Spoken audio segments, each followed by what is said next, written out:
Breaking news, Diddy tries to block Cassie's hotel video and the prosecutors hit back.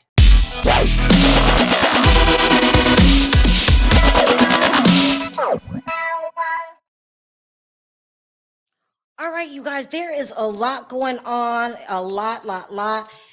Let's get into it. I got some notes here. Y'all know I'm known for my notes. So they're saying that Diddy's defense team filed a motion in LeMay. That means they want to get the videotape thrown out so it won't be presented as evidence. They have a lot of reasons why they want the video thrown out. It's detailed, 6-page notes I had to take. All right, so let's get into it. They're saying that the video that was shown on CNN, the tape that we're talking about, the video, sorry, I keep saying the word tape. The video in question was a 48-second video of a 10-minute video. They're saying that that video was given to them by someone. They don't say who. Rumors are that it's Cassie, that she gave them the tape. They're also saying that CNN paid for this tape. They're also saying that the hotel has a tape in its entirety, and the hotel tape looks nothing like the altered CNN tape. They're saying that the CNN tape was out of sequence, sped up. What I mean by sped up, let's say that you're making this kind of motion, right? So he makes that kind of motion. She might have got up, the argument continued. She could have returned the motion, but they edited all that up and then they sped it up to make the motion look like this. Okay, that's the best way I can describe it. And this is their claims, the prosecution. They're saying that it was altered on purpose to not make Diddy look good. They also said that it could mislead any jury. What else are they saying? They're saying that CNN, the version that was given to them, that original video given to them by this unknown person, most likely Cassie or her crew, was filmed from an iPhone. So if it's filmed from an iPhone, that means somebody filmed it. Somebody else was there. They said it was filmed from an iPhone and it was out of sequence. Hotel video looks totally different than what the hotel video looks like that they have in their possession. That would be the defense. The defense has a copy of the hotel version of the CNN video. They also hired a cop that specializes in forensic analysis. He said that the two videos, the one given to CNN and the one given to that the hotel has, are vastly different. He says that that all news, a lot of news outlets edit videos, but they use a certain software. They go through a certain method. So if there is what is cut out is saved, and you could see in sequence how the original video is supposed to be. They said that CNN deleted their video. Why would they delete the video? Okay, so they deleted the video. He says that they also had 4 more clips that they edited from the video given to CNN. I'm not talking about the hotel video. The hotel video is not altered, and it comes with different angles. Okay, he's saying so. They used a certain kind of software that they can't trace what was cut out. And most news outlets do not use this, do not use whatever software they're used. And they said they can't even track what software they used to edit the tape. Okay. The judge said, no, that's not it. So then they bring in another specialist. Her name is Anna Estevedo.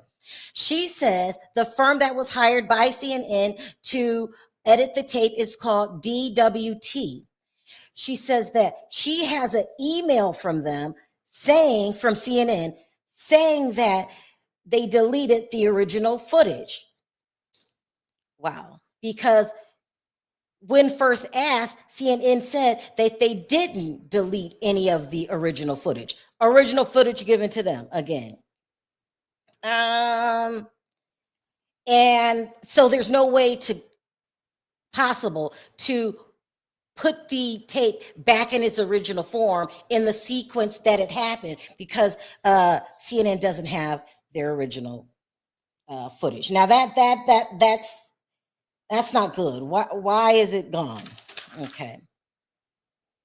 I'm going through all the fluff here because it was pretty long.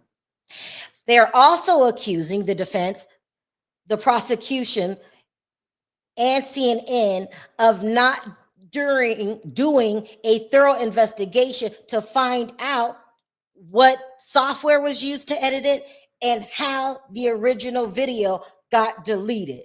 That shows, according to the defense, that CNN didn't have a good motive in showing the video. Okay. Therefore, they need a special hearing. They want to present this information to the judge. Now, that's not good. It's not good. Nobody wants you can't make good decisions on an edited tape that's out of sequence. Because like I said, she could have returned the motion. I mean, like this kind of motion or one with your foot, we would never know that if we presented that tape to the jury. Okay, that's their argument. All right, so now let's go over the defenses. Oh, and they also said, this is very, very important, that the original search warrant had no probable cause.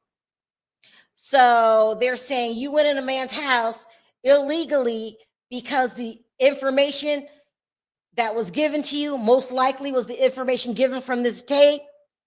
You had no probable cause. We want you to show your probable cause. This is what a good defense team will do, which is question everything, dispute everything. I mean, Johnny Cochran did it. If it doesn't fit, you must acquit. They said that, the people that were supposed to process the scene didn't do that right. It was contaminated. I remember that like it was yesterday. Pretty much the same thing they're saying here. Hey, you weren't even supposed to be there to get all this stuff that you're supposed to use. And don't forget, 2 days ago, the judge also told them there couldn't be an excessive amount of talk about the freak-offs. 1 or 2 mentions, and that's about it. They don't want a whole bunch of people coming in telling their freak-off stories. My son, that's my son.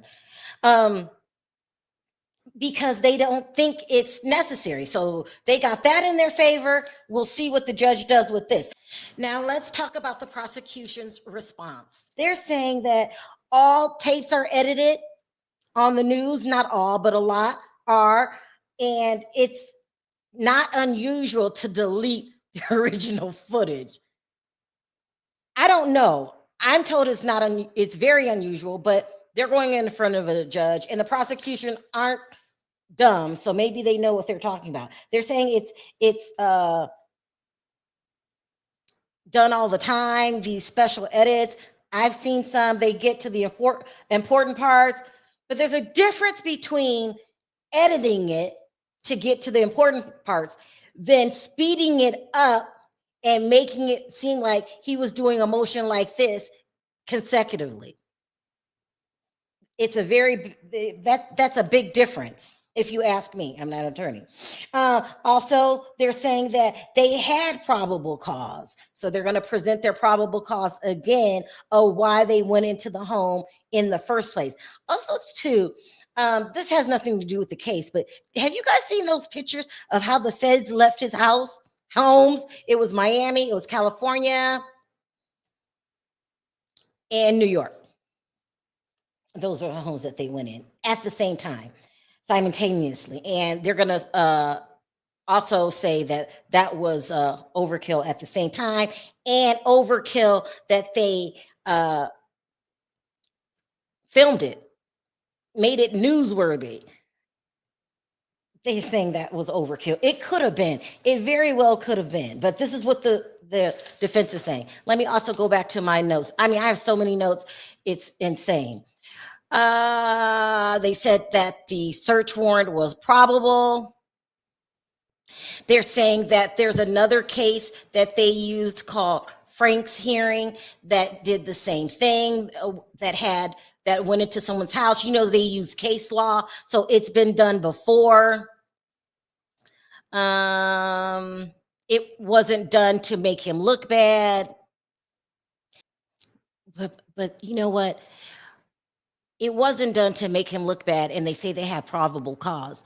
But I think everybody's seen when they went into the house with the search warrants. I mean, it was live. They are saying that they're using Frank's law, and the warrants were specific and supported by probable cause. As far as the videotape, they're saying that they didn't do anything out of the ordinary. A lot of news places does this, but they got information at first that it was the original tape, but when they found out that it wasn't, they corrected that. Limited of evidence. The search warrant was done in good faith. So they're denying that it was done with a bad intent. They didn't do anything that any other network wouldn't do. Do other networks pay? I don't know. We'll find out when they go to court. So that's what this hearing, the special motion was filed. They want to go in front of the judge and plead their case. Now, this is very late in the game, but I think it has something to do with Diddy. It might have something to do with Diddy bringing on new attorneys. So here are his attorneys. Mark Agnifilo is still the lead attorney.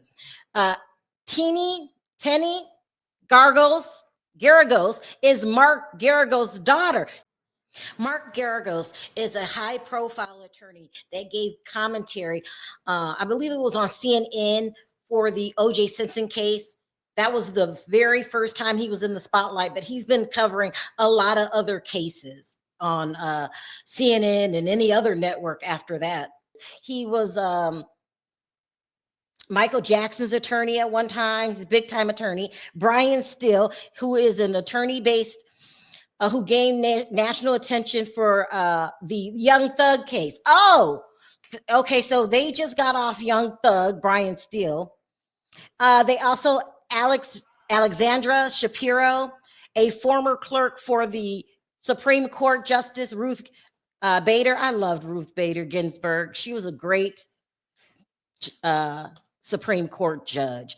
So that's what's going on. All right. So they have every right to ask for a special hearing, especially if the tapes don't add up. If the CNN tape is something totally different than the hotel case tapes, then by all means, they have every right to ask for that. And the prosecution shouldn't have a problem with presenting their evidence again, because there shouldn't be anything to hide about the search warrants. Either you had probable cause or you did not. So that shouldn't be a big deal. But it'll be a big deal if Diddy's team, Mark Agnifilo, can get that Cassie tape thrown out. Because, listen, whether you intended to taint the jury or you didn't try to taint the jury, it tainted the jury. That tape tainted everybody. I cried when I first seen it. You can't get that out of your head. And if the whole fight went down a different way, first of all, I'm not saying it's okay to put your hands on a woman. Don't misinterpret what I'm saying. I'm saying if it shows a different version than the hotel's version, then they have every right to ask for it to be thrown out. Now, listen. I always tell you guys, I personally feel Diddy is guilty. I feel that he's guilty of unaliving Kim Porter, but that has nothing to do with this case. And also, you guys, you can never think that you have a case in the bag. You can never just assume, oh, they're going to lock him up and throw away the key. Please, and I tell you guys that, please don't guarantee that. Don't expect that to happen. I know a lot of bloggers, people had a tendency to sensationalize this case. Everybody coming out saying, I knew Diddy. Everybody had a freak off story. And none of that stuff is going to matter, but the evidence. But what those videos did was tainted the jury. Because there's no way people didn't hear about all of this that was going down. I mean, it was reported on national television, YouTube. I mean, there is absolutely no way that this jury isn't going to be tainted, because people start talking about Diddy all the way back. I believe 50 Cent was one of the first people to talk about Diddy and his lifestyle. I believe he started talking about it in 2020. Pop was like, yo, when we gonna get the chance to, to kick it, like we can just hang out. Why don't we like go shopping or some shit? I mean, like I pay for it. And I was like, what the fuck this nigga just say? This shit that goes off because you're a little fruit pile.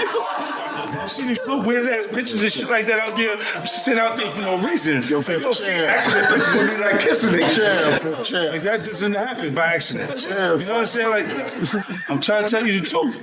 But the truth, sometimes it hurts. Right. It hurts people and they don't want to hear that shit. But I'm trying to tell you, now, ask me, could he take me shopping? And it fucked me up because I'm looking like, it's just like, I want to take you shopping. Then there was Jaguar, right? Whether you think she's a liar or not, because a lot of people are calling her a liar and say she's regurgitating information, she still was one of the first people to start talking about this case. Yeah, so I probably won't be watching the movie just because I know whose money the proceeds are going to, and fuck him. Fuck you royally, and fuck you for inventing Diddy. Kim is dead. Heavy D is dead. Andre Harrell is dead.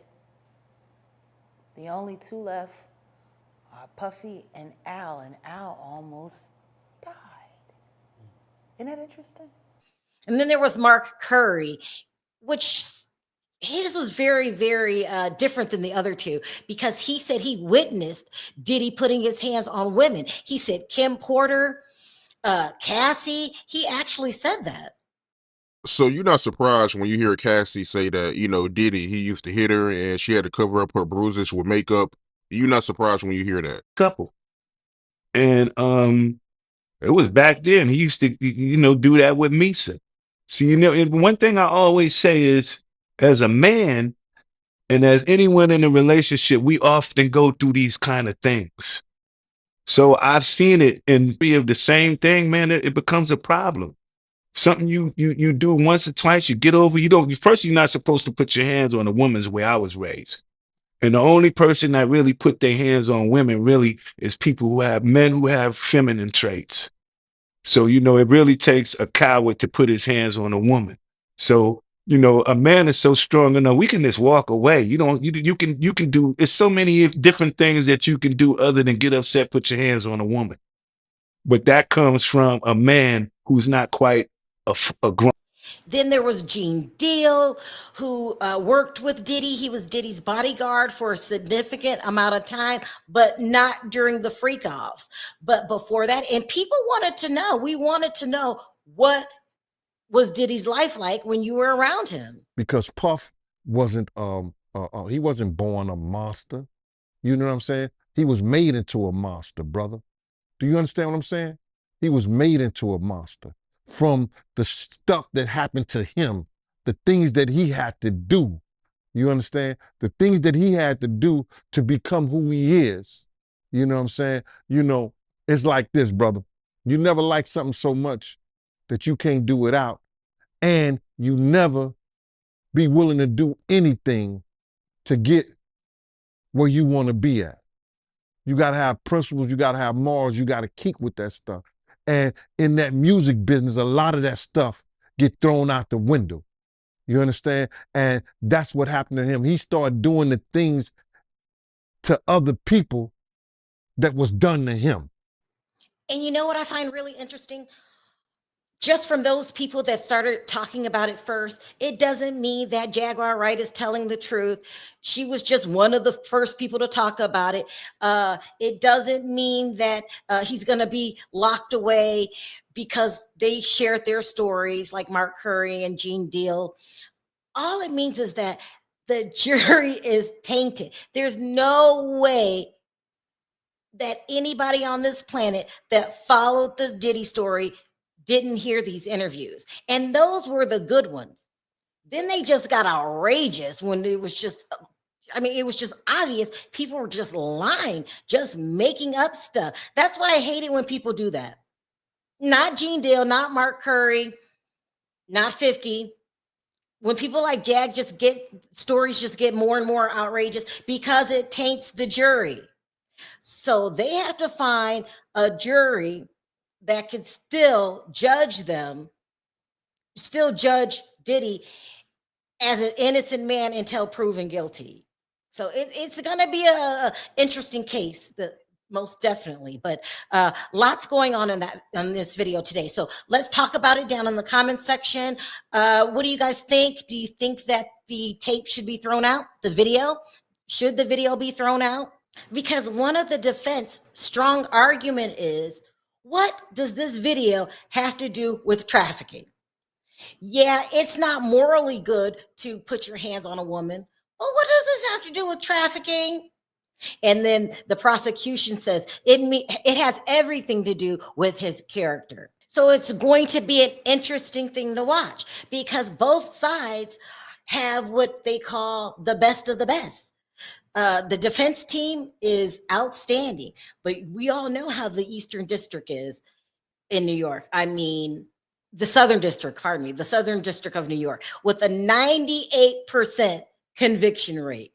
Yeah, you heard me correct. 98%. They're saying it's only going to be a 10-day trial. We'll find out. What do you guys think as a little more information comes out from the lawyers going back and forth? Do you think the jury's going to be tainted? I mean, I really don't see how the jury, no matter who they pick, cannot be tainted. Diddy is known around the world. This case was shown around the world. How is that possible to find someone who doesn't know Diddy and haven't seen all the crazy interviews on the internet? Or even worse, who hasn't seen the Cassie tape? Who hasn't seen it? It's going to be very difficult to find. It's going to be very difficult to find someone that is, not tainted. It is what it is. So let's have the conversation down in the comment section. Until next time, bye for now.